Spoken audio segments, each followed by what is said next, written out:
మారుతున్నటువంటి globalisation పెరుగుతున్నటువంటి పరిస్థితుల్లో కొన్ని దేశాలు వాటి మీద గుత్తాధిపత్యం సాధించి అంతిమంగా ప్రపంచాన్ని శాసించే పరిస్థితి వస్తాం.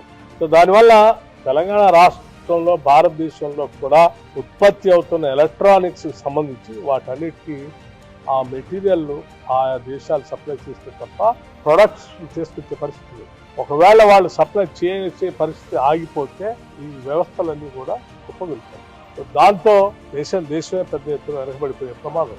తప్పనిసరి పరిస్థితుల్లో కొన్ని దేశాలకి వీటి అవసరాల కోసం లొంగిపోవాల్సిన దుస్థితి కూడా ఏర్పడుతుంది. అటువంటి పరిస్థితి నుంచి దేశం బయటపడటం కోసమే rare earth minerals, semi conductor manufacturing, chip manufacturing వీటన్నిటికీ అవకాశం ఉన్నటువంటి హైదరాబాద్ నగర ఎకోసిస్టమ్, ఇక్కడ ఉన్నటువంటి టాలెంట్ సిస్టమ్ కానీ, నాలెడ్జ్ హబ్స్ కానీ, ఏర్పాటు చేసిన ఇన్ఫ్రాస్ట్రక్చర్ కానీ, ఆల్రెడీ ఎస్టాబ్లిష్ అయిన ఎకోసిస్టమ్ కానీ వీటన్నిటిని వాడుకొని దీన్ని జాగ్రత్త తీసుకోకపోతే తెలంగాణ ఒక్కదానికి కాదు దేశానికి కూడా పెద్ద ఎత్తున ఉపయోగపడుతుంది. దానికోసం interest of the country also.